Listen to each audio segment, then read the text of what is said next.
Bonsoir, bonsoir et bienvenue. Ouh, il y a un petit peu d'écho sur le plateau. Merci d'être avec nous ce soir pour ce webinaire dédié à l'assurance vie et ce moment d'échange que nous vous proposons avec nos experts de la gestion pilotée. Alors, vous avez déjà posé de très nombreuses questions lors de l'inscription et c'est normal, tant sur le front de l'économie que des places financières. On continue de naviguer à vue entre la crise sanitaire d'un côté qui se poursuit, qui dure, et d'autres des programmes de vaccination qui montent en puissance, une économie mondiale qui encaisse tant bien que mal le choc soutenu par la politique monétaire bazooka des banques centrales et l'espoir de plans de relance ambitieux, notamment aux États-Unis. On a donc bien besoin en ce moment de l'œil avisé de nos experts pour une nouvelle fois expliquer ce qui est en train de se passer sur les marchés et de voir de quelle façon cela impacte votre contrat d'assurance vie. L'objet de ce webinaire, c'est aussi bien sûr de détailler l'option de gestion pilotée qui est un des avantages et pas des moindres du contrat Boursorama Vie. Et ça tombe bien, pour remplir ce rôle désormais de nos experts, bien c'est un expert mais il en vaut bien deux, Olivier Quinty, vétéran des webconférences Boursorama, gérant allocataire chez Edmond Rothschild. Bonsoir Olivier. Bonsoir Laurent, bonsoir à tous et à tous. Bon, et avec moi sur le plateau, je retrouve Caroline Chanzy, chef de produit Assurance Vie. Bonsoir Caroline. Bonsoir Laurent. Alors, nous sommes ensemble pour une heure d'échange, bien sûr. Vous pouvez continuer à poser des questions tout au long de cette webconférence. Et puis, vous allez voir, on va vous mettre à contribution tout au long de l'événement avec quelques questions pour tester vos connaissances générales sur l'assurance vie. Allez, tout de suite, on parle du programme. 3 parties. La première, traditionnelle. On va revenir, on va analyser, comprendre avec Olivier la situation économique actuelle avec une série d'indicateurs. Nous reviendrons ensuite sur l'assurance vie en général et le contrat Boursorama Vie en particulier avant de conclure justement, de faire un focus sur la gestion pilotée, le processus d'investissement, la sélection des fonds. Vous comprendrez dans le détail comment les experts qui collaborent avec nous gèrent votre argent. Voilà, donc n'hésitez pas à poser vos questions tout au long de cet événement. Un temps y sera consacré pour y répondre à la fin de cette présentation. Tout de suite, c'est annoncé, on va essayer de mieux comprendre ce qui se passe en ce moment sur l'économie et les marchés et c'est notre première partie, c'est maintenant.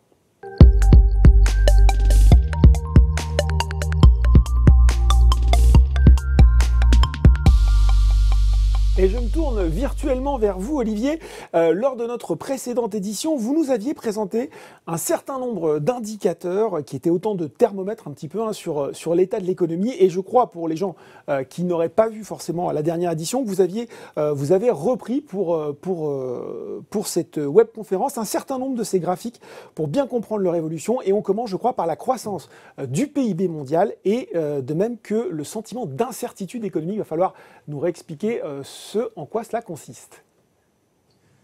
Merci. Donc, effectivement, l'idée était de garder quand même une sorte de fil rouge. Oui. La croissance, pourquoi? Même si, quand on subit un choc, comme vous pouvez le voir, l'économie derrière a tendance à se reprendre. On a rajouté d'ailleurs 2022 pour montrer que le potentiel de croissance à moyen terme n'était pas entamé.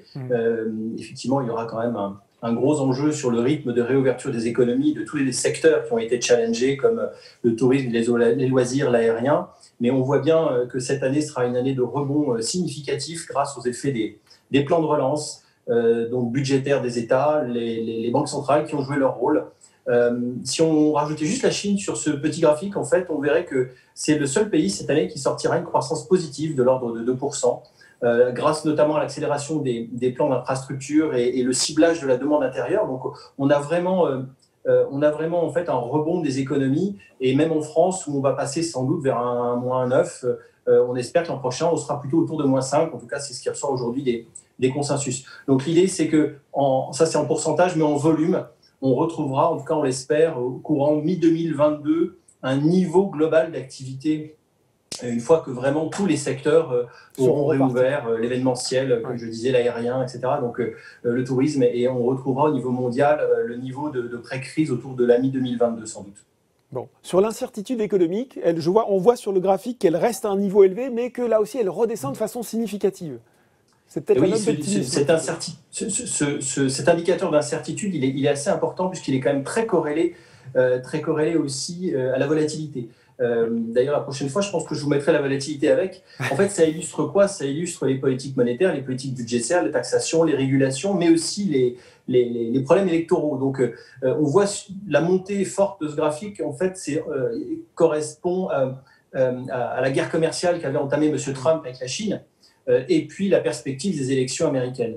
Et on voit qu'effectivement, il baisse. Et si on faisait un zoom et qu'on ne mettait que les États-Unis sur ce même graphique, en fait, on est revenu quasiment au point de départ. C'est-à-dire que la volatilité est revenue sur des niveaux tout à fait normatifs, autour de 23 là tout à l'heure. Donc on est vraiment, on a effacé quand même pas mal d'incertitudes, le Brexit en Angleterre, les élections américaines. Donc on a baissé, on est encore sur des niveaux assez élevés, mais en tout cas, ce ne sont plus des niveaux qui nous paraissent compliqués, ou en tout cas qui sont peut-être qui pourraient freiner éventuellement les investissements.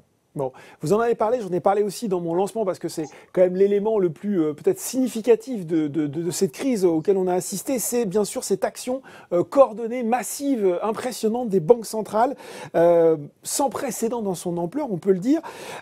Aujourd'hui, on voit qu'il y a un appel à la relance budgétaire de la part des États, mais là, Olivier, vous allez faire le point avec nous. On peut dire que pour autant, les banques centrales restent très, très présentes pour soutenir l'économie. Elles vont rester très présentes.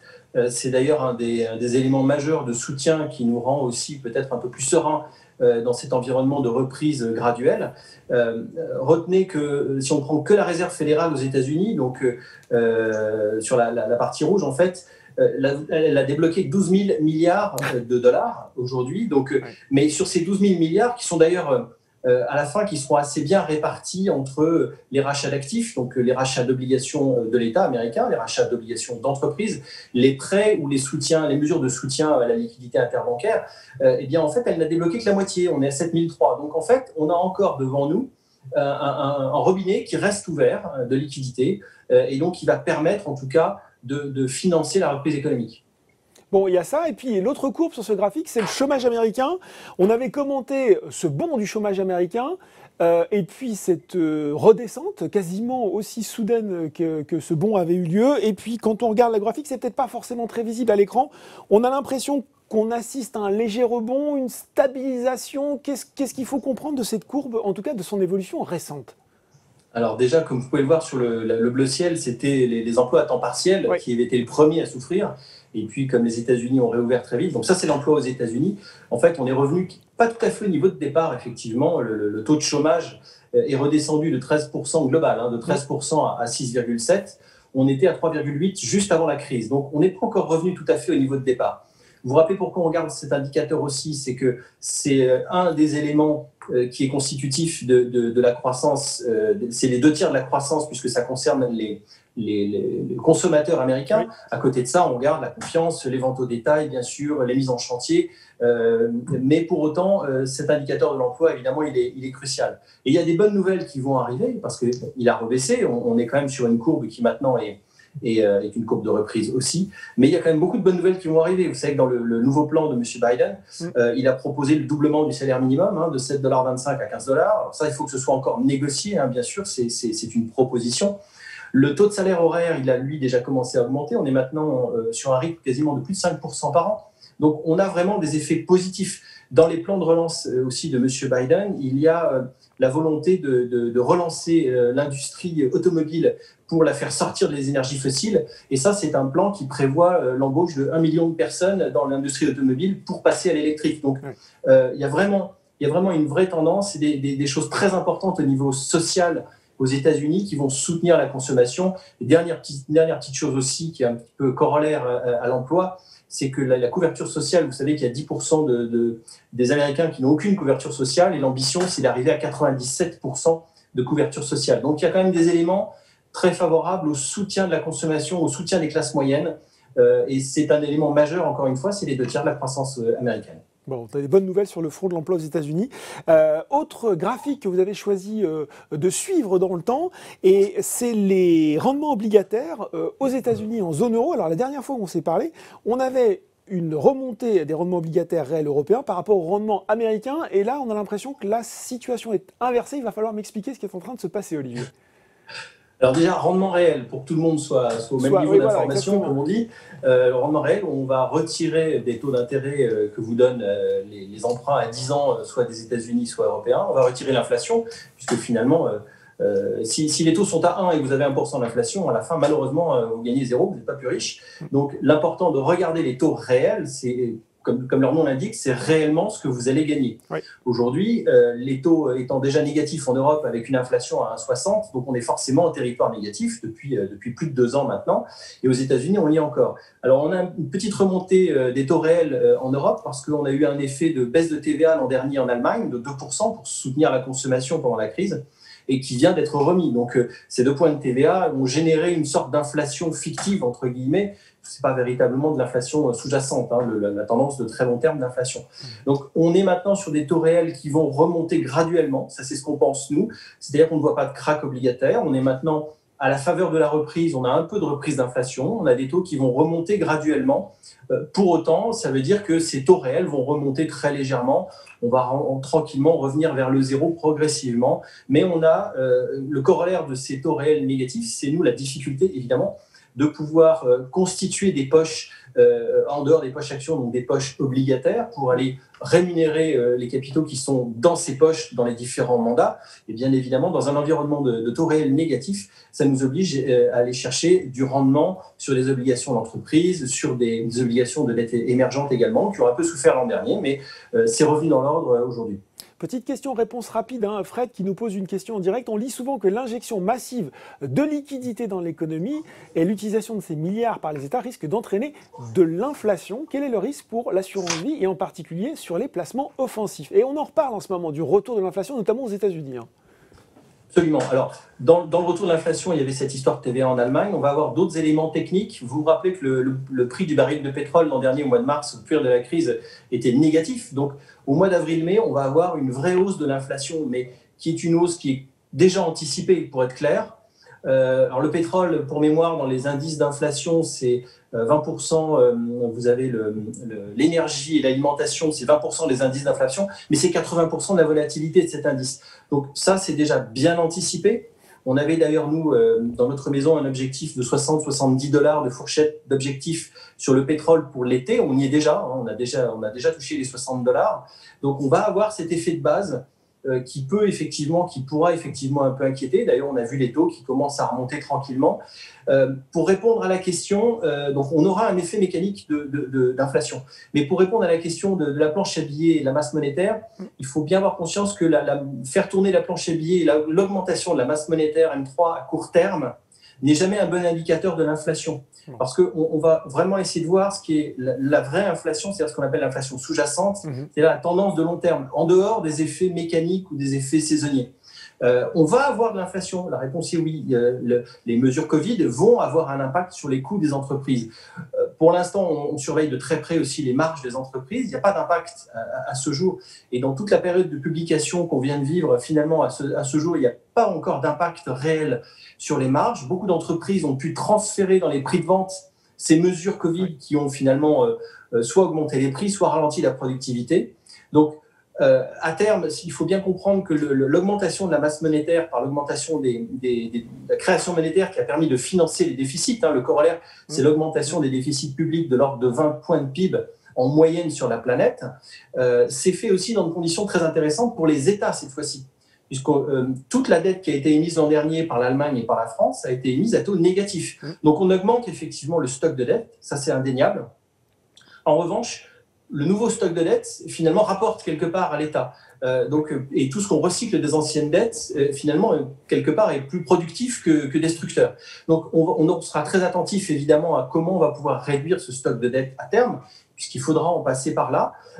Mais retenez aussi que l'inflation dans ce domaine est plutôt positive, puisque l'inflation va venir grignoter tranquillement le stock de dette tous les ans, va être grignoté par l'inflation. Donc il n'y a pas que des effets négatifs. Donc à court terme, en tout cas, ce n'est pas une mesure très bonne de l'inflation, puisque ça ne mesure pas l'inflation sous-jacente. Oui. Et ce sont les trends de très long terme. Et pour l'instant, de ce côté-là, on n'a pas d'indicateur de surchauffe. Alors, avant de faire un point rapide sur les indicateurs économiques avancés, qui est l'autre graphique sur cette slide, on a Jean-Marc qui nous dit « Bonsoir, quelles sont les performances de la gestion pilotée Edmond Rothschild Assurance Vie en 2020 selon les différents profils de risque, de prudent et offensif en comparaison du CAC 40 ?» Alors, on va y répondre Jean-Marc, mais pas tout de suite, mais ça me donne l'occasion de lancer un premier petit quiz. Tiens.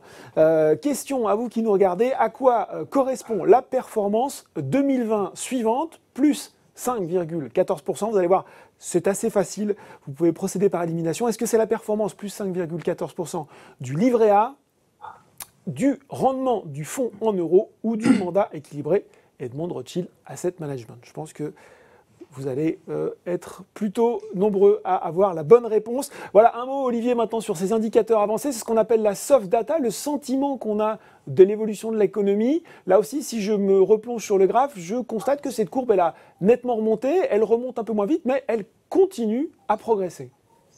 Exactement, elle remonte. On n'a pas encore passé la barre fatidique des 100 qui marquera le retour sur un trend de croissance à long terme. Ces indicateurs avancés sont très importants parce qu'eux, ils sont vraiment avancés sur le cycle, puisque là, on prend en compte dans cet indicateur aussi bien les commandes en industrie que la confiance des sociétés. Et effectivement, on sait que 6 à 9 mois plus tard, quand la société a passé les commandes, on le voit dans le résultat des entreprises. Donc, ce sont des indicateurs très importants pour voir où on en est. La Chine, d'ailleurs, à ce titre-là, si on la mettait aussi sur ce graphique, elle est au-dessus des 100. Donc, elle a retrouvé un trend de croissance long terme qui est assez notable. Et effectivement, c'est juste pour vous montrer que cette fameuse courbe en V, qui est quand même assez incroyable, en fait, on va ralentir un petit peu le momentum, donc le rythme de retour à la croissance. Mais en tout cas, à la faveur de la réouverture, encore une fois, des secteurs un peu sinistrés, on devrait rapidement repasser les 100. Bon, pour finir, on a brossé l'évolution de la macroéconomie. On va finir un petit peu sur la micro, les résultats d'entreprise. On craignait cette année 2020 en termes de résultats d'entreprise. On constate que si on regarde les publications plutôt, allez, on va regarder chez nous, du côté du CAC 40, on a trouvé des entreprises plutôt résilientes. Est-ce que c'est une tendance qu'on peut généraliser? Est-ce qu'au final, finalement, les entreprises s'en sortent mieux ou moins mal que ce que l'on craignait? C'est ce que je vous disais tout à l'heure sur le PIB, qui est un indicateur qui n'est pas très bon quand il y a une grande volatilité. Les résultats des sociétés, c'est un peu pareil. C'est-à-dire que les analystes sont forcément un peu perdus. Alors, il y a les grands gagnants avec la technologie américaine, mais si on regarde une vue d'avion sur la période de publication qui est pas tout à fait terminée, en fait, les sociétés publient très au-dessus des attentes, que ce soit en Europe ou aux États-Unis en termes de bénéfices. Et en chiffre d'affaires, en revanche, c'est plus aux États-Unis. En Europe, c'est plutôt dans la plaque, comme on dit. Donc, c'est plutôt une bonne période de publication dans la mesure où on est clairement au-dessus des attentes. Et ça laisse augurer effectivement d'une année. En tout cas, on se tourne déjà vers 2022 puisqu'on enlèvera cet effet grande volatilité et incertitude après le trou d'air de 2020. Donc, mais la bonne nouvelle, c'est que le quatrième trimestre, les publications du quatrième trimestre sont quand même globalement clairement au-dessus des attentes. Oui. Bon, clairement au-dessus des attentes. Je vais vous demander d'être synthétique parce qu'il y a encore beaucoup de questions à venir et je sais que ces deux questions que je vais vous poser, elles peuvent amener de nombreux développements, donc ça va être une petite gageure pour vous. Yves, pourrait-on concevoir que nous sommes dans une bulle boursière? Et oui, on en parle beaucoup, avec un risque fort de baisse ou de crise. Les indices évoluent à des niveaux records, notamment aux États-Unis. Est-ce qu'il y a un risque de baisse, de crise? Est-ce qu'on est dans une bulle? Alors, pour nous, non. Pour une raison simple, c'est qu'on n'est pas du tout comme... effectivement, quand on voit les indices qui montent de façon assez verticale et qui crèvent les plafonds et qui sont à des niveaux historiquement élevés, il faut retenir que la différence, par exemple, avec ceux qui ont connu la bulle de 2000, c'est qu'à ce moment-là, les valorisations étaient totalement indécentes puisque beaucoup de sociétés ne faisaient même pas de chiffre d'affaires. Là, aujourd'hui, on est sur des sociétés qui sont rentables. Google est rentable, Amazon est rentable, même Tesla l'est devenu. Donc, il faut voir que la seule chose qu'on peut se dire, c'est que, comme toujours, les marchés ont pris de l'avance. Ouais. Et quand la valorisation, juste pour vous rappeler une petite chose, c'est que la valorisation, c'est juste le cours, donc les cours de bourse, le prix qui est rapporté à la croissance des bénéfices. Donc les prix ont pris de l'avance, le numérateur est monté vite. Ce qu'on espère maintenant, et comme on voit que les périodes de publication sont bonnes, c'est qu'effectivement, si la croissance des bénéfices est là, eh bien, les valorisations vont rester sur ces niveaux qui sont certes élevés. On est quasiment sur le haut du range de 10 ans de valorisation, donc, que ce soit en Europe ou aux États-Unis aujourd'hui. Mais c'est justifié parce que les résultats vont être là. En clair, une société qui a pris 20% sur son cours de bourse, si ses bénéfices, elle nous annonce 20% de croissance, sa valorisation, elle n'aura pas bougé. Donc on est aujourd'hui, selon nous en tout cas, on n'est pas dans une bulle telle qu'on a pu la connaître. Oui. Il y a des segments qui peuvent être un petit peu exagérément valorisés. On peut se poser des questions sur, notamment, on revient toujours sur la tech américaine, mais quand on voit les croissances qu'arrive à publier même Apple, qui a dépassé le $1 milliard trimestriel sur le dernier trimestre de l'année, on est vraiment sur des métriques aujourd'hui qui ont complètement changé. Mais clairement, c'est quand même un peu tendu, il faut être clair. Bon, je le note, hein, c'est un peu tendu, il faut être clair. Merci Olivier pour cette première partie sur cette description des indicateurs économiques à comprendre. On va tout de suite maintenant passer à la seconde partie sur les atouts de l'assurance vie et du contrat Boursorama Vie. C'est maintenant.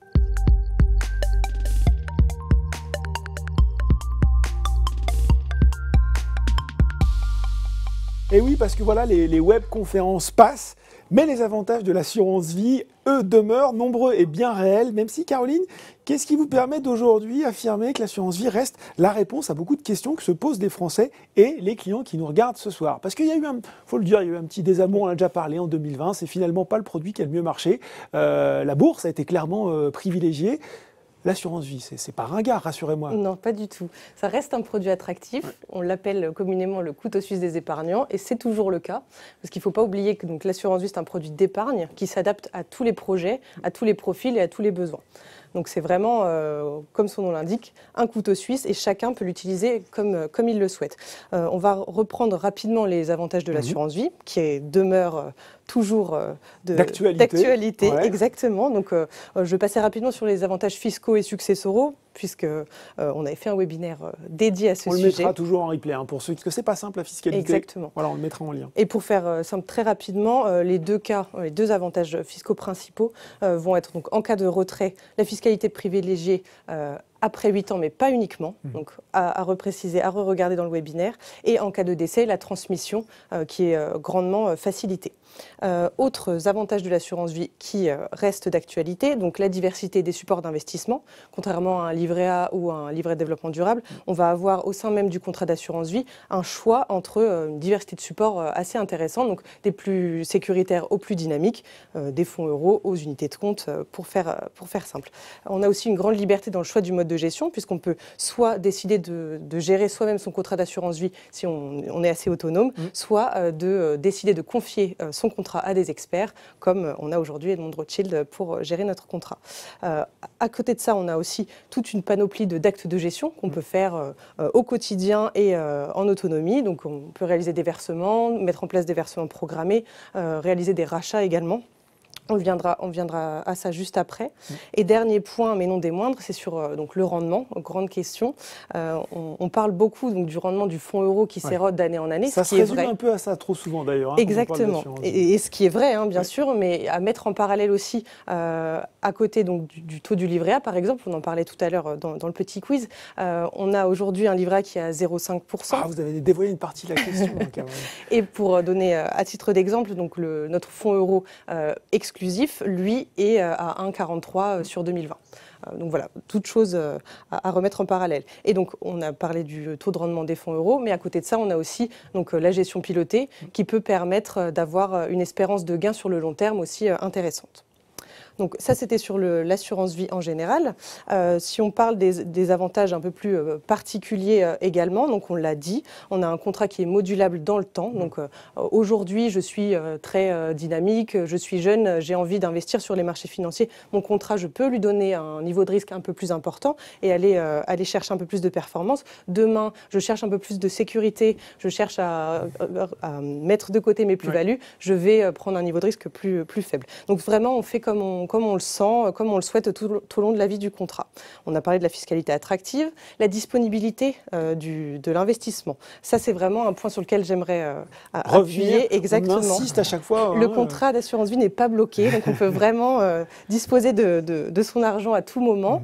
On peut l'alimenter et retirer les sommes quand on le souhaite. Et juste deux petits points, donc les avantages de l'assurance vie par rapport aux autres produits, notamment le fait qu'on puisse détenir plusieurs contrats d'assurance vie, donc autant de contrats d'assurance vie qu'on le souhaite. 30 si on a envie. Exactement. Mais c'est important pour définir bien le projet. On peut avoir un projet par contrat d'assurance vie. Par exemple, les études des enfants pour un contrat et un autre pour sa retraite. C'est un exemple. Oui, parce qu'on peut considérer que cet avantage est un peu théorique, mais voilà, il faut voir à quoi ça peut correspondre. Un contrat par projet, voilà, une bonne application.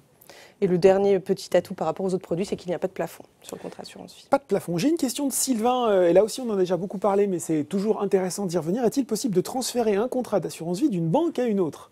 Alors, on ne peut pas transférer de contrat d'assurance vie, sauf au sein d'une même compagnie d'assurance. Oui.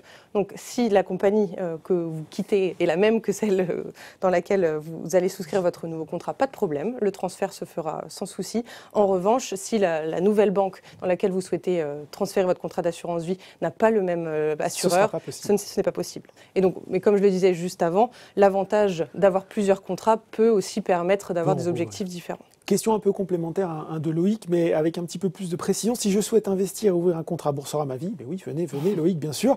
À partir d'une assurance vie qui a plus de 8 ans d'ancienneté d'une autre banque, quelle est la démarche à suivre? Alors, il faut que ce soit possible, on l'a vu avec vous. En particulier, quels seront les frais appliqués? Et question aussi intéressante, est-ce que c'est Boursorama qui se charge finalement de faire les démarches auprès de l'autre banque? Donc effectivement, si c'est la même compagnie d'assurance, voilà. pas de problème. En revanche, si ce n'est pas le même assureur, il faut bien penser à ouvrir un second contrat d'assurance vie, surtout ne pas clôturer celui qui a atteint les 8 ans, ce serait vraiment dommage de perdre l'antériorité fiscale. Donc dans ce cas-là, il vaut mieux ouvrir un second contrat. Et alors c'est Boursorama qui s'occupe de tout si j'ai le même assureur? Alors là, il faut voir effectivement entre les différentes compagnies d'assurance d'où vient le contrat. Donc il y a un petit peu, il faut se renseigner quand même un petit peu. Oui, bon, d'accord. Alors, on a les avantages du contrat d'assurance vie en général et on a envie maintenant de savoir pourquoi Boursorama Vie est un des meilleurs, le meilleur contrat d'assurance vie qu'on peut trouver sur le marché actuellement. Alors, pour rentrer dans le détail, donc on peut voir déjà la gestion au quotidien. Oui. Donc, comme la plupart des produits proposés par Boursorama Banque, on a donc une souscription et des actes de gestion 100% en ligne. Tout se fait à 100% en ligne. Un montant minimum de versement à l'ouverture du contrat qui est de 300 €. On l'a vu tout à l'heure, il est possible donc de récupérer son argent rapidement. Et donc chez Boursorama Banque, c'est disponible en 72 heures. Quand même très intéressant. On peut mettre en place des versements programmés dès 50 € par mois. Et les arbitrages se font à J+1, si tant est qu'on ait réalisé l'arbitrage en ligne avant 16 h le jour J. Voilà. On a une question de Walid. Mettre 50 € par mois dans une assurance vie, est-ce que cela sert à quelque chose? Alors, tout à fait.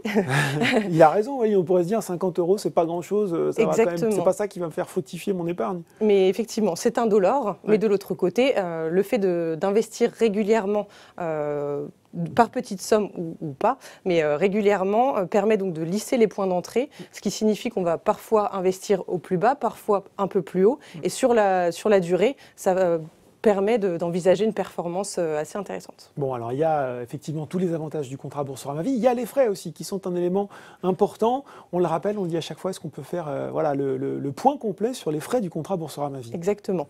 Donc, comme pour la partie d'avant, les frais, c'est un petit peu inhérent à Boursorama Banque. On n'en prend quasiment pas, voire pas du tout. Donc, comme vous pouvez le voir, pas de frais d'entrée et de sortie sur le contrat, pas de frais sur les rachats, pas de frais d'arbitrage, pas de frais sur les versements. On peut voir la slide, là, justement, à l'écran, cette belle petite collection de zéros qui s'affiche. Et pas de frais supplémentaires que vous soyez en gestion libre ou en gestion pilotée. On vous prélèvera uniquement donc, les frais de gestion qui sont de 0,75 % par an. Alors justement, question de Michel là-dessus, comment sont calculés ces frais de gestion? Ces frais sont-ils proportionnels aux gains réalisés ou constants? Pourquoi varient-ils d'un trimestre sur l'autre? Alors, donc, ils sont prélevés trimestriellement. D'accord. Donc les 0,75 par an trimestriellement, ça nous fait du 0,1875% par trimestre. Et ils ne sont pas corrélés à la performance, c'est vraiment constant et régulier par rapport à votre encours. Bon. Il faut maintenant rentrer dans le détail de ce contrat d'assurance vie. Qu'est-ce qu'on peut mettre dedans? On a parlé gestion libre, gestion pilotée. On va peut-être commencer par la gestion libre. Je suis autonome, je me sens en confiance. Comment je vais pouvoir composer ce contrat d'assurance vie pour qu'il me ressemble? Alors, donc dans la gestion libre, on a deux typologies de supports, des fonds en euros et des unités de compte qu'on verra juste après. Les fonds en euros, donc, qui sont les supports les plus sécuritaires. Chez Boursorama, on en propose deux, donc le fonds Eurocima et le fonds euro exclusif. La différence entre ces deux fonds euros, c'est que le fonds euro exclusif a une dynamique un peu plus immobilière. Pour vous donner les chiffres, donc les performances 2020, sur Eurocima, on est à 0,90% de rendement et sur Euro exclusif, on est à 1,43 comme je vous le disais tout à l'heure. Si on peut afficher donc la suite, à côté Juste de nos une fonds question euros. d'Abel, je la prends parce qu'on en a sûr. parlé, mais c'est pas grave. Quels sont les frais d'entrée pour une assurance vie chez Boursorama? Donc il n'y en a pas, c'est ce Zéro. qu'on a vu juste avant. Zéro, Abel. Il n'y a pas de frais d'entrée. Donc à côté des fonds en euros, on a, comme je le disais, les supports en unité de compte. Parmi les supports en unité de compte, donc on a environ 400 supports en unité de compte. Une belle petite panoplie pour faire son choix. On va retrouver donc des FCP, des SICAV, qui sont donc des fonds actions, des fonds obligataires, des fonds diversifiés. On va retrouver également des ETF, donc qui répliquent un indice boursier, des titres vifs, donc les actions en direct, des OPCI et SCPI, donc des supports de pierre-papier. Voilà pour la gestion libre. Bon, et si ça m'impressionne un petit peu tout ça, je ne suis pas bien sûr de faire les bons choix, qu'est-ce que je fais? Alors là, la deuxième solution, donc quand on n'est pas autonome ou qu'on n'a pas le temps de gérer son contrat, c'est donc de se tourner vers la gestion pilotée. Donc je vais faire une petite introduction avant de laisser la parole à Olivier. Bien sûr. Donc la gestion pilotée, notre partenaire historique, donc Edmond de Rothschild Asset Management, avec qui nous avons donc 5 mandats de gestion, du plus défensif au plus dynamique. Et donc plus récemment, nous avons lancé aussi une nouvelle offre ISR. Donc je vais laisser la parole à Olivier. Oui, et justement, parce que la question, elle tombe, elle crépite sur ma tablette, Olivier, avant peut-être qu'on rentre dans le vif du sujet. Quels sont les rendements 2020 des différents mandats de gestion pilotés? Question de Jean-Marc, mais c'est aussi maintenant une question de Jean-Pierre lors de son inscription. Alors, ça a été une année, évidemment, vous en doutez, un peu compliquée avec le grand trou d'air et le grand choc qu'on a connu en début d'année. C'est difficile de s'extraire de ce genre de période parce que d'abord c'est très violent et qu'effectivement les réponses à la fois budgétaires et monétaires ont été tellement rapides que en fait ce qu'on a fait c'est qu'on a fait un peu le dos rond vers la fin de la période. En revanche, à partir du 6 avril, on avait commencé à recharger notamment des actions chinoises qui avaient beaucoup d'avance dans le cycle. Ensuite, on a eu des stratégies inflation dans la partie obligataire au mois de juin. Et beaucoup de petites valeurs américaines, puisque là, on avait une vue très constructive sur les plans de relance, en tout cas l'élection de M. Biden potentielle, et en tout cas une vue très constructive sur l'année prochaine, et enfin donc sur cette année maintenant.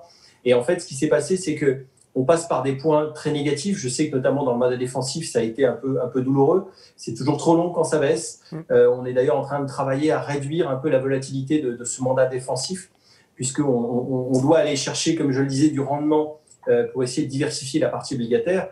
Et quand il y a un événement de marché aussi important, malheureusement, on s'est retrouvé effectivement à baisser assez fort, comme les mandats équilibrés, les mandats dynamiques, alors un peu moins évidemment. Mais donc l'important, c'était surtout de travailler sur le scénario et comment on allait remonter la pente.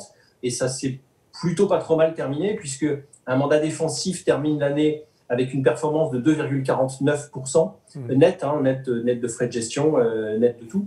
Un mandat équilibré termine l'année à 5,14%.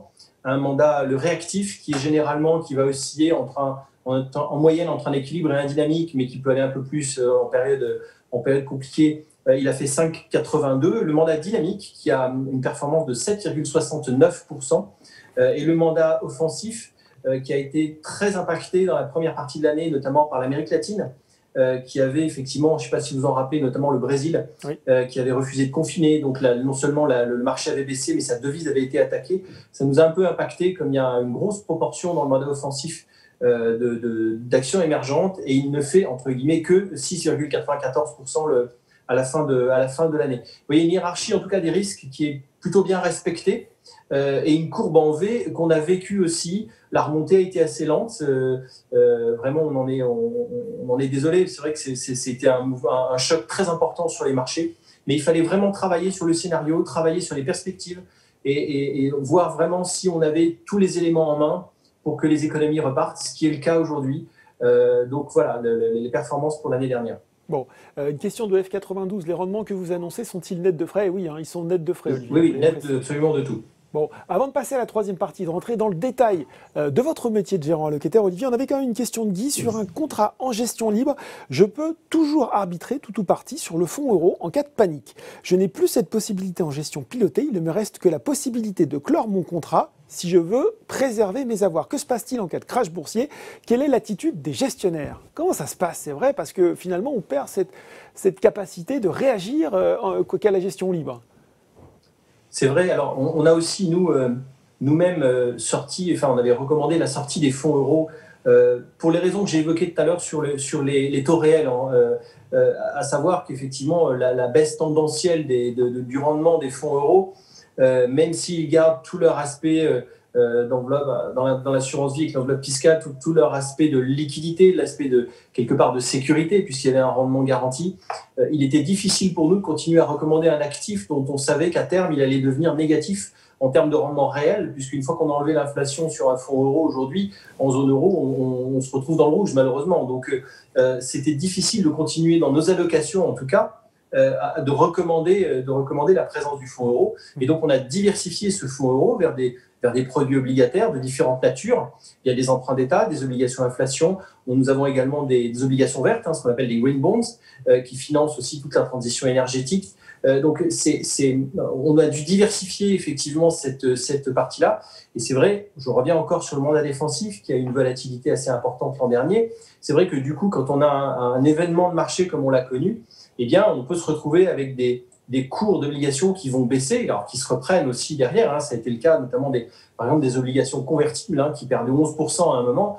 On a un des deux fonds de convertibles qui termine l'année à plus 25, c'est-à-dire que c'est même mieux que le CAC 40 qui finit l'année à moins 5. Donc vous voyez, on est vraiment dans quelque chose de matériel en termes de performance, mais ponctuellement, oui, on n'a plus clairement entre guillemets, cette assurance du fonds euro qui va monter, en tout cas qui va monter sur une pente très faible, mais qui ne baissera pas en réalité. Ouais. Donc voilà, la raison c'est que je crois que vous aviez eu aussi une question sur effectivement les horizons d'investissement. C'est sûr que c'est pour ça que les horizons d'investissement sont là pour protéger finalement les investisseurs. Parce qu'effectivement, quand on a ce genre d'événement de marché, il faut pouvoir aller faire un peu le dos rond, regarder un peu plus loin. Bien évidemment, on est extrêmement actif dans cette période-là, vous vous en doutez, mais on n'a pas eu, quand on regarde dans le rétroviseur, on n'a pas eu cette sécurité du fonds euro. Comme je vous le disais, encore une fois, sur le mandat défensif, on est en train de recalculer et de refaire des modélisations pour arriver à réduire un peu la volatilité de ce mandat spécifiquement. Bon, on va reparler des horizons d'investissement parce qu'il y a une question intéressante sur le sujet. Mais avant, justement, on va voir comment vous arrivez à ces performances avec cette troisième partie, la gestion pilotée chez Boursorama. Et c'est tout de suite.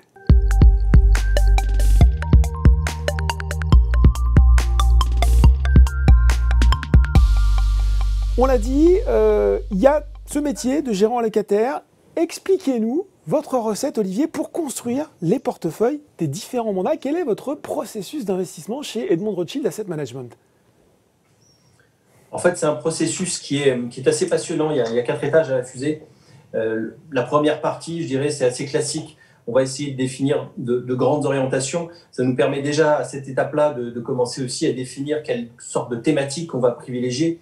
On n'est plus vraiment sur uniquement des grandes zones géographiques. On va vraiment aller chercher des thématiques qui ont pris d'ailleurs, on en reparlera, mais un poids très important aujourd'hui dans nos poches actions. La deuxième partie, qui d'ailleurs se fait un peu en même temps, de façon concomitante, on utilise une partie de l'écosystème de notre société qui est située à Genève. On a plus de 20 personnes qui vont nous aider à sélectionner un certain nombre d'expertises externes pour lesquelles on doit s'assurer de la qualité de la gestion, de la qualité des gérants, de la liquidité, puisque c'est très important pour nous, compte tenu des capitaux et de vos clients, d'assurer la liquidité quotidienne de ces investissements. Donc ça aussi, c'est un vrai travail. Et donc, on va définir une liste qui va on va terminer avec une liste assez globale de l'ordre de 200 fonds. On peut peut-être voir si on peut nous montrer la slide effectivement de ces processus d'investissement, de ce processus d'investissement. Donc, c'est 200 fonds qui vont couvrir voilà, merci. À peu près toutes les classes d'actifs. Et ensuite, grâce à cette sélection, on va pouvoir peupler nos choix d'investissement, nos thématiques, que ce soit dans la poche obligataire ou dans la poche action ou dans des poches de stratégie un peu diversifiées ou éventuellement quantitatives. La partie suivante, qui est la plus passionnante, il faut bien le dire, depuis toutes ces années, ça va être l'assemblage de toutes ces expertises, parce qu'à la fin, il faut qu'on se retrouve certes en phase avec nos grilles d'investissement qui gardent encore des vues sur les zones, mais aussi les thématiques et également les facteurs qui peuvent influencer les gestions, à savoir que, par exemple, de façon très concrète, l'an dernier, on était très orienté sur la croissance, les valeurs de qualité, parce qu'on avait besoin de visibilité après la crise. En revanche, à partir de septembre-octobre, on a commencé à réintroduire des valeurs décotées, qu'on appelle value, parce qu'on avait cette vue de remonter les taux, remonter de l'inflation pour l'année prochaine, donc pour 2021, avec ces valeurs-là qui allaient être favorisées. Et on a donc basculé progressivement le style de nos poches actions vers des investissements beaucoup plus équilibrés en termes de style d'investissement entre les petites moyennes valeurs, les valeurs décotées et les valeurs de croissance et de qualité. Donc vous voyez, ça c'est tout un travail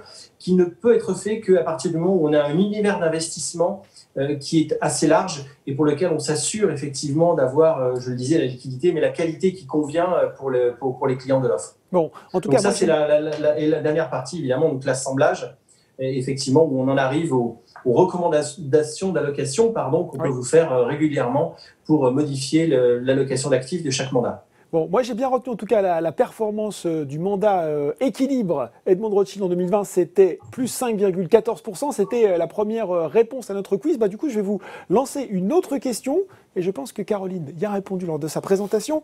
Mon investissement sur mon contrat d'assurance vie, est-ce qu'il est bloqué 8 ans ou disponible à tout moment? Si vous avez bien suivi, aucun problème pour répondre à cette question. Des questions, Olivier, on en a eu, puisque dans cette slide qu'on vient de voir, il y a un moment le fait que vous prenez en compte des critères ESG, ISR, il va falloir revenir dessus. On a plusieurs questions. Une question de Claire-Line. Investissement ISR, quels sont les critères pour être qualifié d'ISR? Comment peut-on avoir confiance?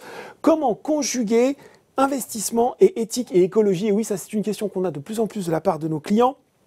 Je vous en livre une autre de Robin. Bonjour, utilisez-vous des filtres ESG, ISR pour les gestions pilotées des fonds? Il devient incontournable, Olivier, ce sujet ESG, ISR. Comment on le traite chez Edmond de Rothschild Asset Management?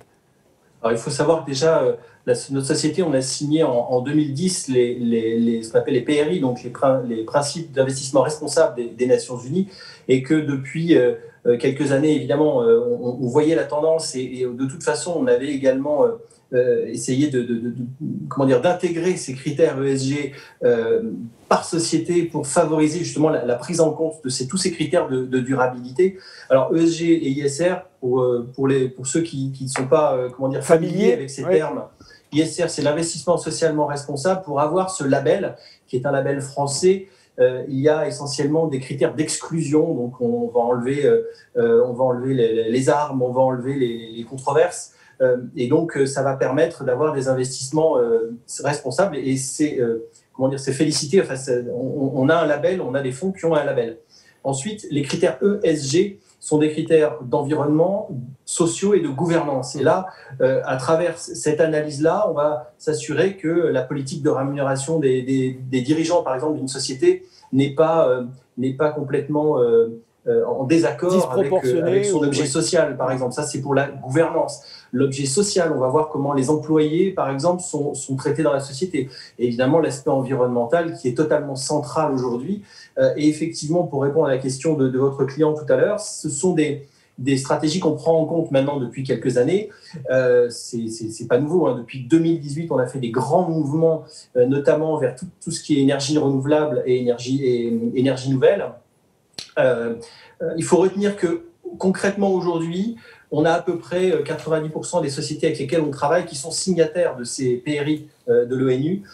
Ensuite, sur concrètement la gestion pilotée et les recommandations que l'on peut faire, quand on regarde en pourcentage des encours, en pourcentage des encours que l'on gère, on a à peu près entre 19 et 20% qui ont le label ISR. Oui. Et ensuite, on a 65% des sociétés, des fonds que l'on recommande, qui ont des critères ESG qu'on appelle intégrés. Intégrés, ça veut dire que il y a des équipes qui sont dédiées à l'analyse ESG, des sociétés dans lesquelles ils vont investir.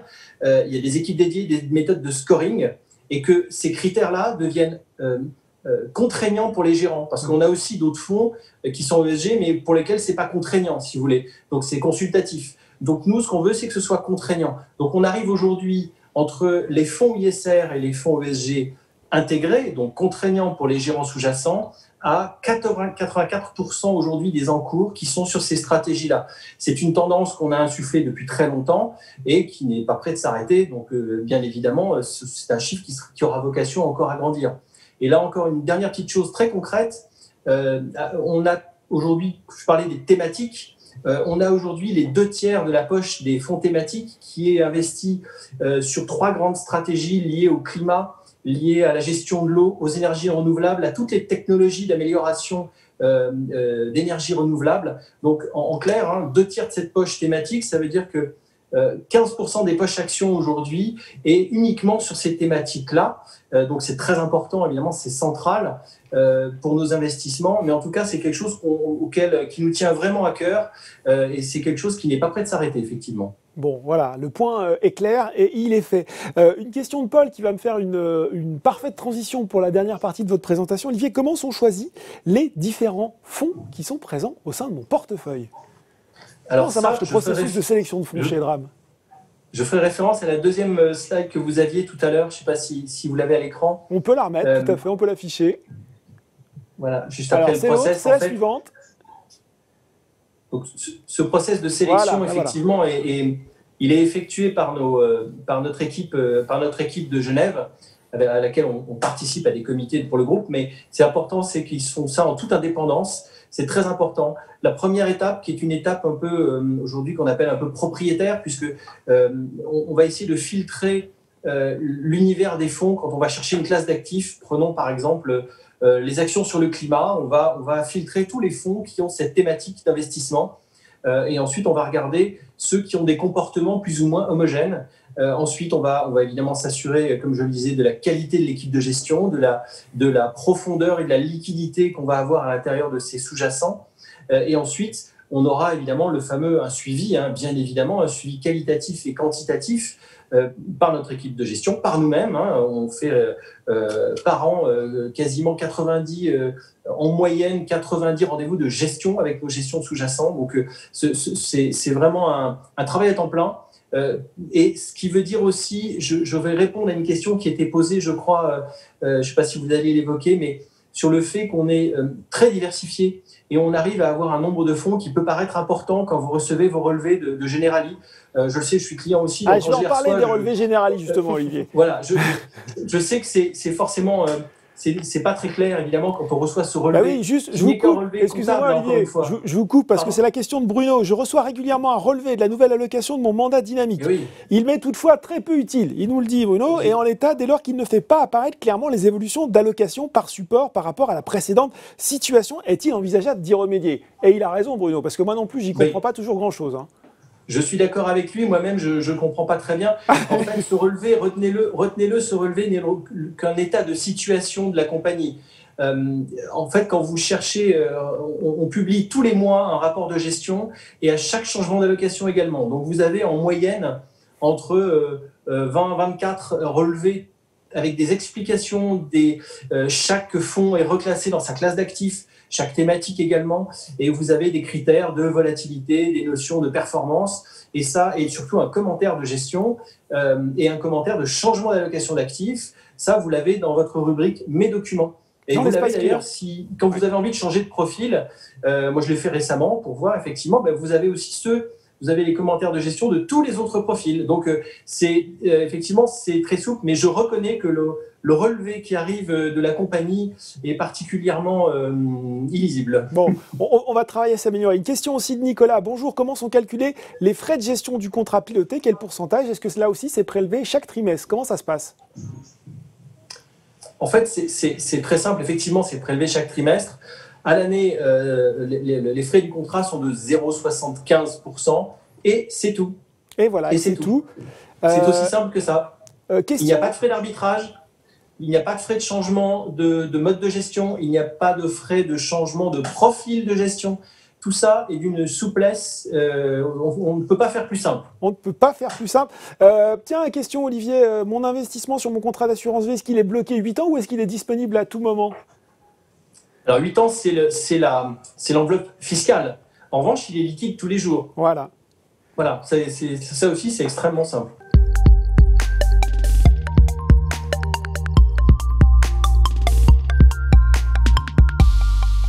C'est à vous. Et on va prendre les questions. Il y en a beaucoup qui sont tombées pendant cette présentation et une que vous avez évoquée, Olivier. Il y en a même deux sur le sujet.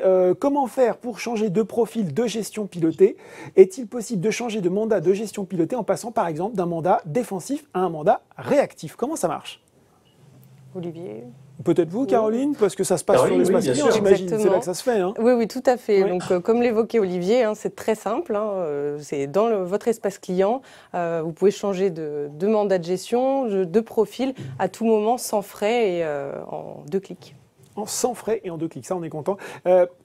Question de GG qui nous dit quelle différence sur les 8 mandats de gestion pilotés. Alors on va peut-être pas faire le détail, mais peut-être expliquer la philosophie des différents mandats. Comment on peut le dire, Olivier? C'est du plus prudent au plus risqué, selon votre appétence au risque ou au rendement?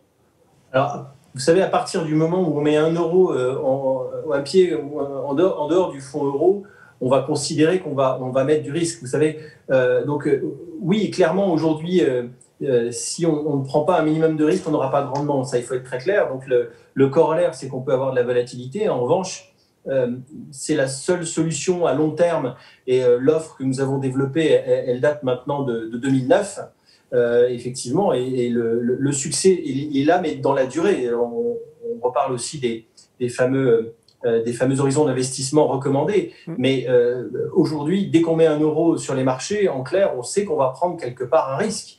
Alors, on ne sera pas aussi volatile que le Bitcoin, bien évidemment, mais on peut avoir par moment, parce que le Bitcoin, au plus bas du mois de mars, il perdait 70%. Même le CAC 40 n'a perdu que 35%, entre guillemets. Donc, voilà, on sait qu'on va avoir un peu de volatilité. L'important, je crois qu'on en avait parlé à un webinaire précédent. Ce qui est important, c'est pas le voyage, c'est la destination, comme on dit. C'est de savoir effectivement quel est l'objectif qu'on a sur son placement et en fonction de son appétence plus ou moins importante pour le risque et du temps qu'on a devant nous. Est-ce que c'est pour vos enfants? Est-ce que c'est pour vous? Est-ce que c'est pour financer un projet quel qu'il soit? Eh bien, effectivement, le niveau de risque sera sans doute un peu différent. Mais je sais que vous avez une petite moulinette de calcul quand on souscrit qui permet justement à travers un questionnaire qui permet d'orienter quelque part au mieux le choix ça va vous proposer un des profils de gestion en fonction de vos critères de risque. Donc c'est très bien fait en termes d'aide à la décision en tout cas. Bon, 2 questions qui sont assez proches, celle de Patrice et celle de Jean-Luc. Y a-t-il un avantage à changer de mandat en cas de fluctuation importante de la bourse? Et Jean-Luc qui nous dit, voilà, j'ai une gestion pilotée offensive qui rapporte 20%, je veux sécuriser les gains. Est-ce que je peux passer en gestion pilotée défensive et revenir plus tard sur un mandat offensif?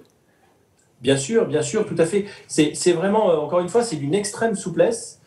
C'est vrai que, alors ça, c'est J+2, donc il y a 2 jours évidemment de décalage quand même, le temps que la mécanique chez l'assureur fasse son effet, mais c'est assez souple effectivement, et ça permet toujours d'avoir, comme on respecte des critères de risque et d'évolution des risques, ça permet par moment effectivement de pouvoir se rapatrier sur quelque chose d'un peu plus défensif si on pense que l'environnement va être un peu plus compliqué. Nous, on continuera de gérer les risques par degré et par mandat, bien évidemment, puisqu'il faut qu'on continue à rester dans l'enveloppe qui nous a été fixée, si vous voulez, en termes de budget risque, puisqu'on a des bornes d'investissement sur chaque profil de mandat. Et nous-mêmes, on ne va pas pouvoir passer d'un offensif à un défensif. Donc, il y a le réactif au milieu de la gamme qui, en revanche, lui, comme son nom l'indique, va s'adapter. On a monté ce profil en janvier 2016. Et l'idée, c'est de pouvoir naviguer justement entre les différents profils. Mais là, c'est nous qui allons le faire. Donc, on va être entre un défensif, un dynamique, en fonction justement de notre grille d'allocation de la maison. Et ça, c'est quelque chose qui est assez pratique. Parce qu'effectivement, ça permet... on était un peu plus défensif l'an dernier. Et là, on a, entre guillemets, sorti les voiles en fin d'année. Et donc, on a commencé à le rapprocher progressivement du dynamique. Et donc, il accélère un peu plus vite que l'équilibré, alors qu'il était calé auparavant sur l'équilibré. Vous voyez, donc, le réactif a cette capacité, justement, à s'adapter à la grille. Si demain, il se passe quelque chose, je dirais, de plus fondamental et qui pourrait nous faire changer notre grille d'allocation, on pourra tout à fait, du jour au lendemain, le rapprocher du défensif. Vous voyez, donc, ça, c'est quelque chose qu'on fait à travers le mandat réactif. Bon. C'est pas une question de Philippe, c'était des félicitations qui vous adressent. C'est bien aussi, de temps en temps. Je suis en gestion pilotée dynamique depuis novembre 2020 avec plus 7,5% de performance à ce jour. Bravo au gérant Edmond Rothschild à cette page jaune. Voilà, ça c'est aussi sympa. Ils sont sympas, nos clients. Merci. Une question de Michel, et là aussi qui est intéressante. À quelle fréquence finalement ajustez-vous la répartition des supports? Est-ce régulier ou en fonction des variations de tendance de marché? Est-ce que quand tout roule, on touche à rien, on ne change pas une équipe qui gagne, ou est-ce que malgré tout, il y a toujours constamment des arbitrages qui sont faits sur le contrat? Alors, la seule chose qui guide nos recommandations d'allocation, ce sont les marchés. Ça, il faut être très très clair avec ça. D'ailleurs, il arrive, il y a des périodes. On reprenait le début 2016, qui était une période un peu compliquée aussi sur les marchés. En fait, pendant 3 mois, on n'a pas bougé parce qu'il n'y avait pas matière effectivement à réagir. C'était des événements essentiellement exogènes qui venaient du pétrole, la baisse du pétrole qui venait de la Chine. Et en fait, on n'avait pas matière à bouger nos investissements. L'environnement global, en dehors de ça, n'avait pas changé. Et d'ailleurs, ça avait fait une courbe en V à cette époque-là également. Et on avait retrouvé des niveaux de départ très rapidement. Donc, la seule chose qui va nous faire bouger, ce seront les différentes décisions de gestion ou les biais qu'on va vouloir introduire ou les changements de style, hein, comme je le disais tout à l'heure, ou de taille de capitalisation. Le rythme auquel on intervient, et ça c'est en accord avec Generali, avec notre assureur, c'est un rythme mensuel normalement. On peut être amené en cas d'urgence à intervenir en cours de mois. C'est arrivé en 2017, c'est arrivé. Il y a des périodes où on a effectivement... on a eu un rythme un peu plus rapide parce qu'on avait beaucoup de choses à faire et beaucoup de choses à implémenter dans les choix d'investissement.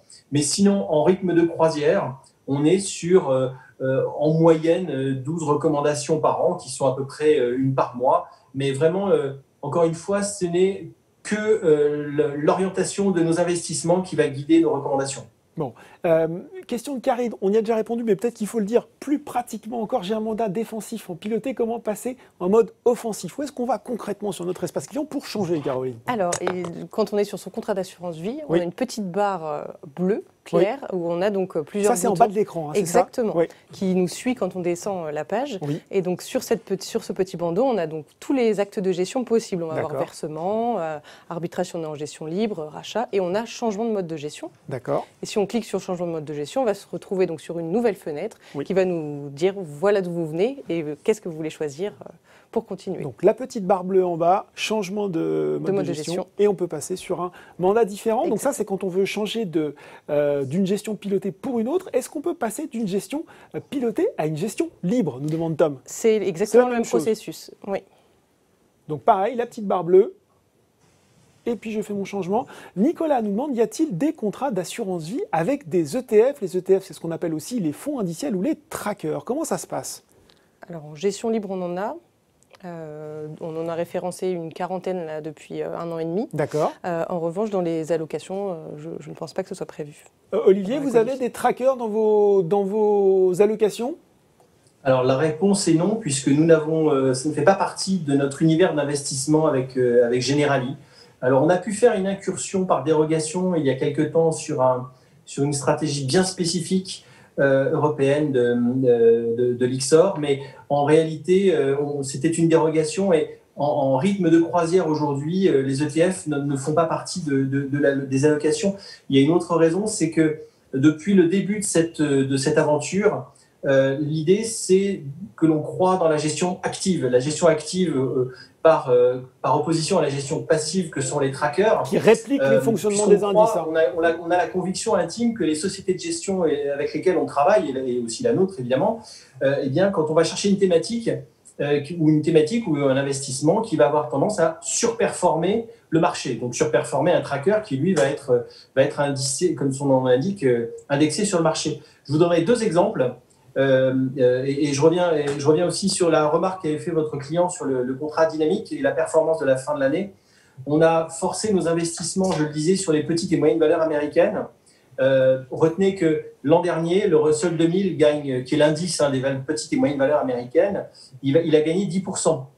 Le support que l'on utilise, le fonds, qui est un fonds de gestion active, il a gagné 25%. Donc vous voyez qu'il y a un vrai intérêt dans la durée à aller chercher ce genre de choses. Les thématiques, je parlais tout à l'heure des thématiques sur les énergies renouvelables.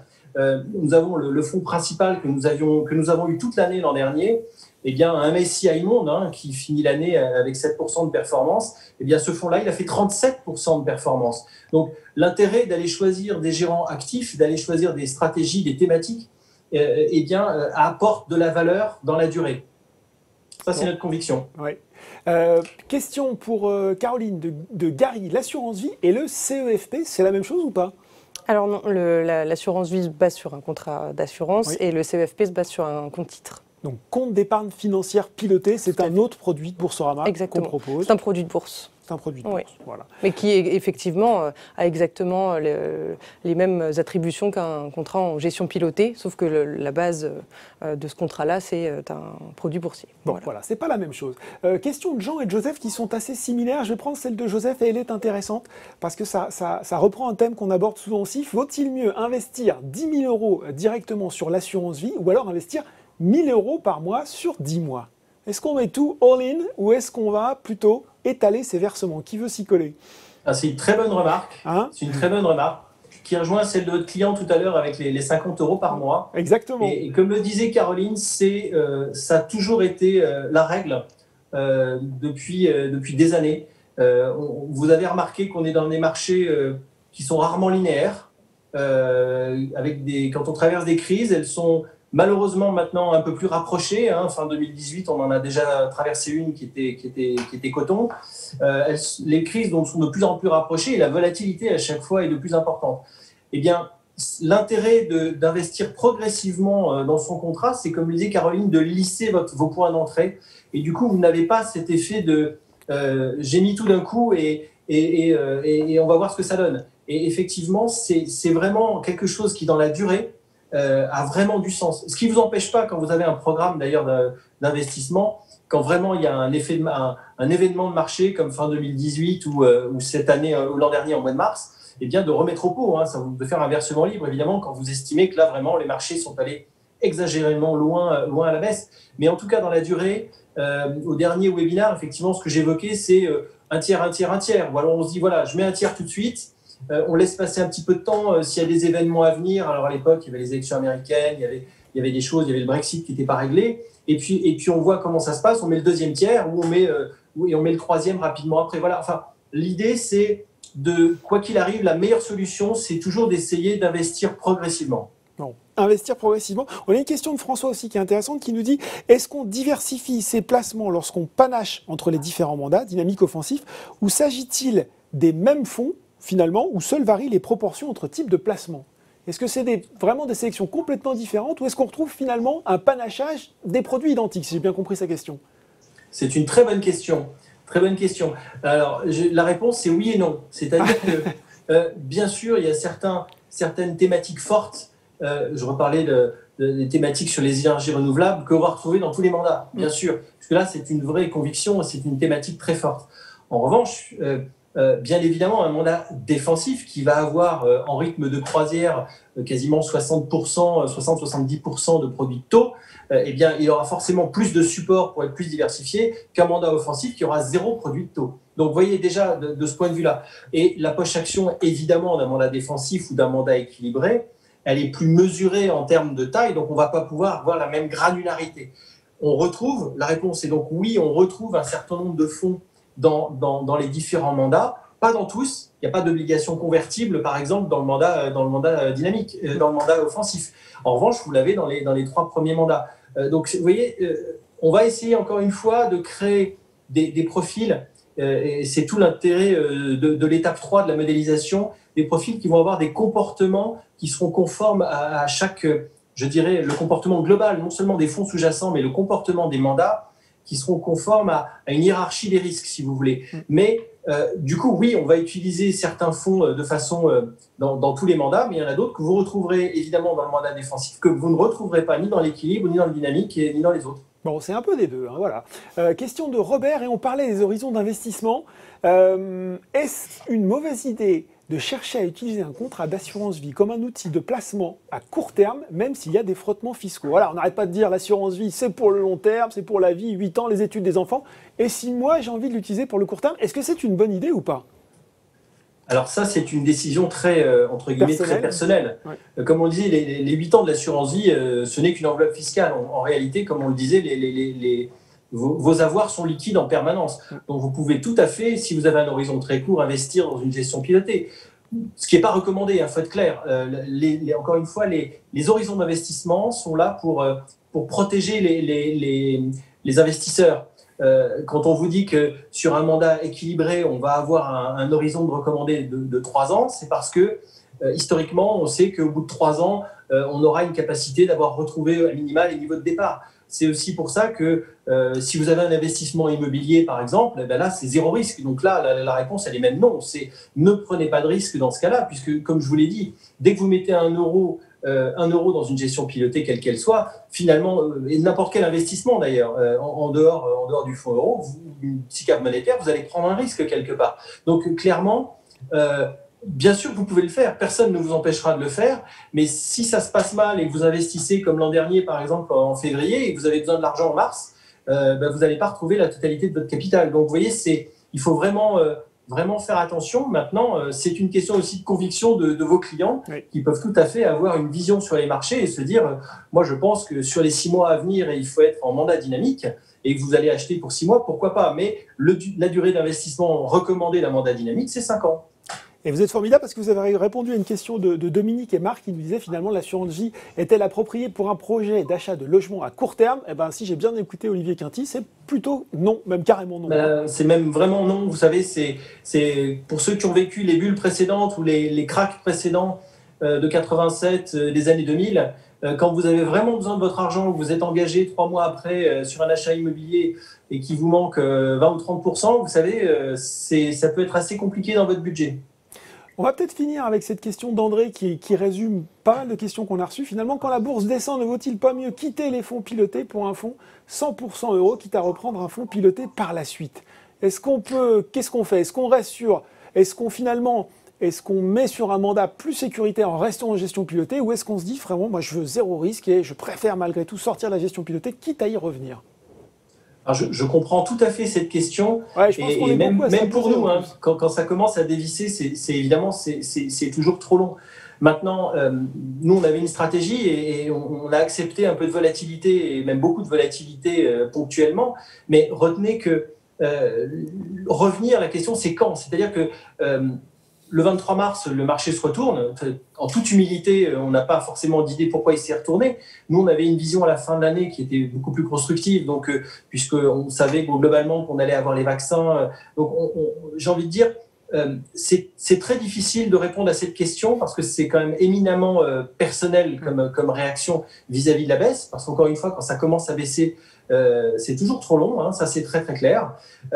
Sachez que si vous ratez le point bas, alors si vous avez la chance d'investir le 23 mars et que vous achetez, par exemple, je prenais tout à l'heure les petites et moyennes valeurs américaines, vous doublez votre investissement. Si vous achetez du Nasdaq, vous faites 187%, du CAC 40, vous faites 141%. Mais si vous achetez le 23 mars, bien sûr, si vous mettez vos capitaux le 23 mars, en toute humilité, on ne sait jamais, rarement, quand on est au point bas ou quand on est au point haut. Malheureusement, ça serait un peu trop simple. Mais donc c'est pour ça qu'il faut toujours avoir cet horizon d'investissement et ces niveaux de risque qu'on va être capable d'accepter. Mais je comprends tout à fait qu'à un certain moment, et c'est tout à fait possible, on se dise, là c'est en train de partir en vrille et on a envie de, quelque part, sécuriser ses capitaux. Mais c'est très difficile de revenir après d'expérience. Question, mais on a déjà répondu, Guillaume, on va vous répondre à nouveau. J'ai hérité d'une somme d'argent, me conseillez-vous de placer la somme complète dès maintenant ou bien faut-il découper la somme reçue, en tout cas faire des versements plutôt étalés? On l'a dit, on est plutôt pour l'étalement des versements, hein, ça permet de préférence, son investissement. Gérard, peut-on avoir 2 mandats différents au sein d'une même assurance vie? Alors pour le moment non, mais... c'est le fameux multipoche. Sans vouloir rien dévoiler, c'est en réflexion. Bon, c'est en réflexion. On peut espérer que la réflexion aboutisse cette année? Espérons. Bon, il faut être encore un petit peu patient, Gérard, sinon, on l'a dit, hein, on peut ouvrir plusieurs contrats. Ça coûte rien, si ce n'est les frais de gestion, donc on a toujours cette possibilité.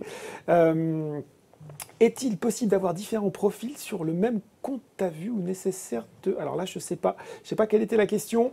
Non, il y a une question de Bérangère qui me plaît bien. Elle est pour vous, Olivier, parce qu'on a parlé effectivement de l'ISR, de l'ESG. Elle nous dit, Bérangère, est-ce que vous avez une assurance vie responsable et solidaire ou est-ce que vous priorisez le rendement? Et est-ce que les deux, finalement, sont opposés? C'est peut-être là-dessus que j'ai envie de vous entendre. Est-ce qu'on ne peut pas faire les deux, être à la fois éthique et rentable? La réponse est oui. En tout cas, en fait, si vous voulez, on essaye de regarder quel apport va avoir tous ces critères environnementaux, sociétaux et de gouvernance à la performance. Eh bien, dans la durée, et c'est ce qu'on observe maintenant depuis 2015, quand on fait des calculs depuis 2015, on s'aperçoit que quand on évite les problématiques, les controverses, quand vous avez des dirigeants qui ne sont pas très bien intentionnés, quand vous avez des sociétés qui ne sont pas forcément très amicales avec le climat, eh bien, la performance de ces sociétés est bien inférieure à celles qui prennent en compte tous ces changements.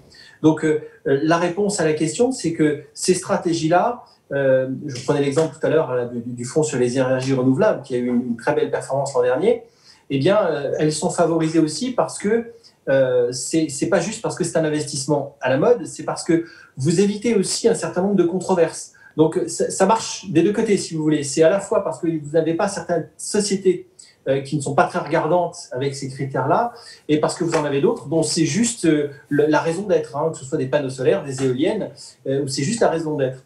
Et je vais répondre peut-être à une question aussi, une question corollaire que vous avez peut-être posée, c'est sur la valorisation de ces sociétés, compte tenu justement de ces performances l'an dernier, que ce soit dans les éoliennes, hein, je reviens sur ce sujet-là, ou les panneaux solaires. Il faut voir que on a encore des plans d'investissement massifs, notamment aux États-Unis et en Europe, hein, qui vont être orientés vers ces sociétés-là, et que ce n'est pas un univers fini. C'est un univers qui se développe. Vous avez sans cesse de nouvelles sociétés qui arrivent sur ce segment, qui permettent d'améliorer les énergies renouvelables. Et en fait, on sait aujourd'hui qu'on a un univers qui ne va cesser de croître et qui va permettre d'arriver petit à petit à cet objectif de limiter à 2 degrés le réchauffement climatique à horizon 2050. Et donc, on espère effectivement que tous ces segments, toutes ces sociétés vont continuer effectivement non seulement d'améliorer notre quotidien, mais aussi de faire la performance. Bon, et j'ai compris votre question, Géverso, c'était à peu près la même que celle d'avant. Est-ce qu'on peut avoir 2 profils sur le même contrat d'assurance vie, 2 mandats? Eh bien non, à l'heure actuelle, c'est pas possible. Il faut avoir 2 contrats, mais on réfléchit, et peut-être que ce sera bientôt une possibilité. Allez, une petite explication de texte, parce qu'on aime bien autre aussi être pédagogique. Chanez, quelle est la différence entre performance et rendement? Ah Alors c'est vrai qu'on parle plus de performance que de rendement. Le rendement, c'est souvent attaché à des obligations à taux fixe. Donc si on avait uniquement un emprunt d'État, on va parler de son rendement, parce qu'il justement il va vous rendre son coupon, c'est-à-dire il va vous donner un rendement. Nous, on parle plus de performance, parce qu'en fait, la performance, on ne l'extériorise pas vraiment. Elle est réinvestie quelque part. C'est-à-dire que toute la progression des encours, si on vend, par exemple, si on allège ou si on recommande de réduire telle ou telle stratégie pour aller sur une autre, eh bien, en fait, on va remployer ces capitaux-là. Vous voyez, donc, on va plutôt parler de performance parce qu'on ne détache pas véritablement de rendement, contrairement à une obligation, un emprunt à taux fixe. Souvent, c'était ça avec les emprunts d'État, oui, qui va vraiment vous donner un rendement et détacher un coupon. Bon, réponse très claire. Question d'Evo. Bonjour, peut-on changer la somme des versements sur un mandat piloté à tout moment? Je mettais 300 et puis bon, c'est un peu plus dur, j'ai envie de mettre que 150. Sur les versements programmés, j'imagine? Je pense que c'est sur les versements programmés. Effectivement, on peut modifier le montant, la fréquence également, hein, parce qu'on parlait de 50 € mensuels tout à l'heure, mais ça peut très bien être 100 € tous les trimestres. Voilà, on peut changer le montant, la fréquence et également le mandat sur lequel on veut mettre les versements, les programmer. Avec la petite barre bleue. Exactement. Et si on est en gestion libre, on choisit effectivement les supports qu'on veut. Bon, j'ai envie de vous poser une question pour finir. Quel est le montant minimum du versement initial sur le contrat Boursorama Vie? C'était la question du quiz. Est-ce que c'est 1 000 €, 300 € ou 5 000 €? On peut répondre? Bah, allez-y, moi je pense que maintenant nos clients ont le temps de répondre. 300 €. 300 €. C'est une somme qui est relativement modique et qui permet de démarrer son contrat d'assurance vie. Voilà, ce webinaire touche à sa fin. J'espère qu'on a répondu à la plupart de vos questions. Le webinaire sera en replay d'ici quelques jours. Merci beaucoup, Olivier Quinty, d'avoir été avec nous ce soir. Merci à vous, merci à tous. Merci Caroline. Merci beaucoup. Voilà, donc on va tout vous mettre encore une fois en replay d'ici quelques jours. Restez encore en ligne, quelques secondes, pas longtemps, le temps de remplir un petit questionnaire de satisfaction, savoir comment on peut encore mieux s'améliorer pour répondre à vos attentes. Et puis, on se retrouvera très bientôt pour un prochain webinaire sur l'assurance vie. Merci beaucoup et très bonne soirée.